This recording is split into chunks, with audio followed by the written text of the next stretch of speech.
Good morning, friends. So today we can again start with the fourth chapter, and that name is genetics. तो genetics में आज हम dihybrid cross के बारे में पढ़ेंगे और उसके साथ जो भी लॉज इंक्लूड है इसका भी इंफॉर्मेशन हम लेंगे और बाद में उसके एमसीक्यू क्वेश्चंस भी सॉल्व करेंगे। तो चलो आज का हमारा ये टॉपिक हम स्टार्ट करते हैं।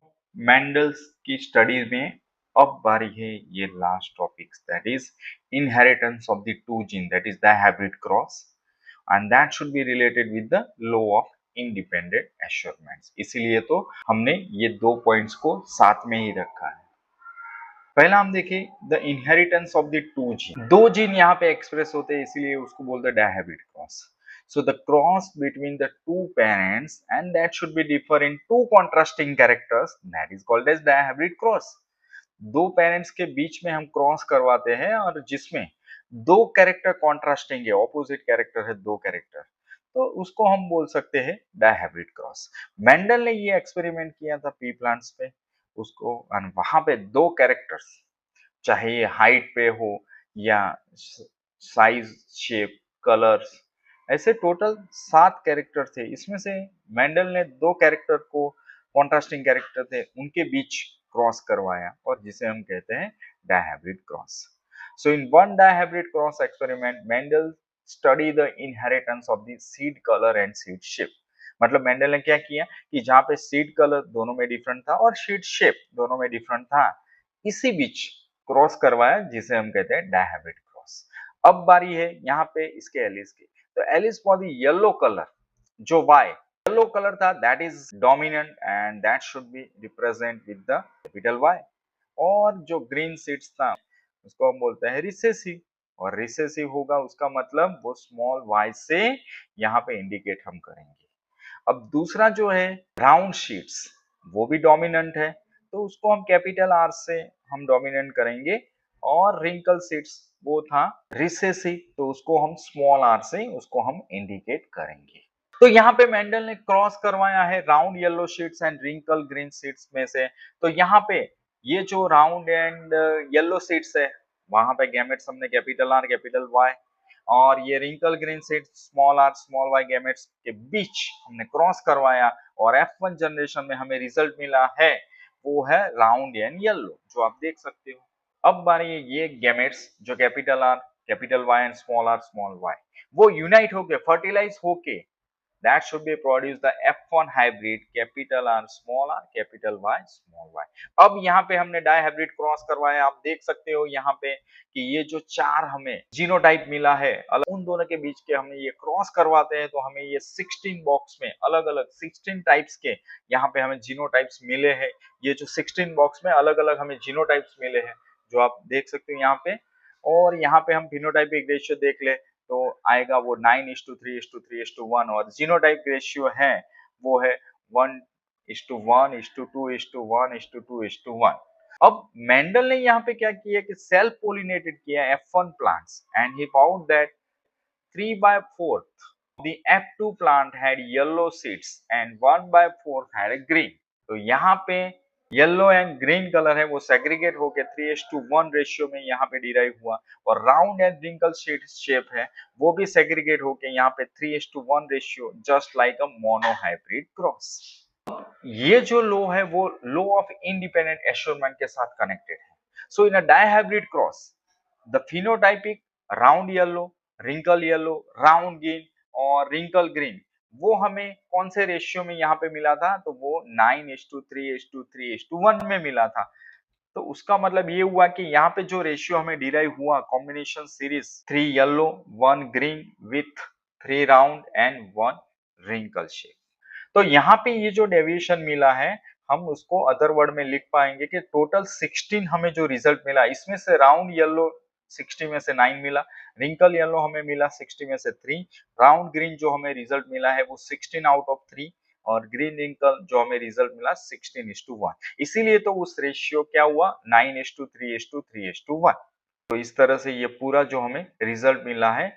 So based on the dihybrid cross Mendel proposed a second set of generalization that we call Mendel's law of independent assurance। मतलब ये जो डायहाइब्रिड क्रॉस है जिसको जो प्रपोज किया है second set of generalisation that is related with the independent assortments. अब independent assortments completely low states क्या है, तो मैं उसका ये टोटल स्टेटमेंट्स आपको दिखाता हूं कि इंडिपेंडेंट एस्योरमेंट्स क्या है. So when the two pair of the traits are combined in hybrids, जब ये दो पेयर कंबाइन होते हैं हाइब्रिड में, तो segregation of one pair of the character is independent of the other pair of the character, मतलब वो independently वो दूसरे के साथ एश्योरमेंट कर सकती है. So that is called as law of independent assortments. तो यहाँ पे जो पनेट स्क्वायर था, तो यहाँ पे हमें ये बहुत ही इफेक्टिवली है to understand the independent segregation of the two pair of the gene. For example हम बात करें तो यहाँ पे जो जीनोटाइप रेशियो था जो F1 प्लांट में, विच इज डबल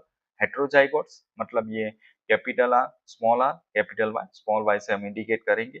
अब कंसीडर कर दो कि यहाँ पे सेग्रीगेशन हुआ है one pair of genes, that is capital R, that is dominant and small R. तो 50% of the gametes have the genes dominant, that is capital R, and other that have a recessive, that is small r.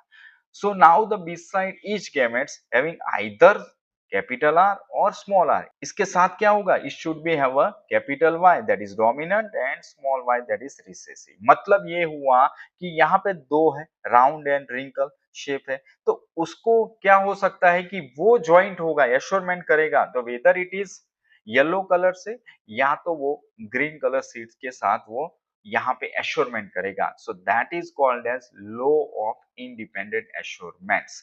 तो यहाँ पे जो segregation का chance है 50% of the R and 50% of the small r, that is independent of the segregation of 50% of capital Y and 50% of small y.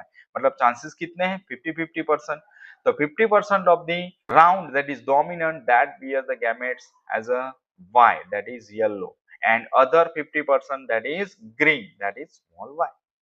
सो यहाँ पे जो 4 genotypes हमें मिला है, तो वो 4 जीनोटाइप्स कौन से मिला है, तो आप देख सकते हो.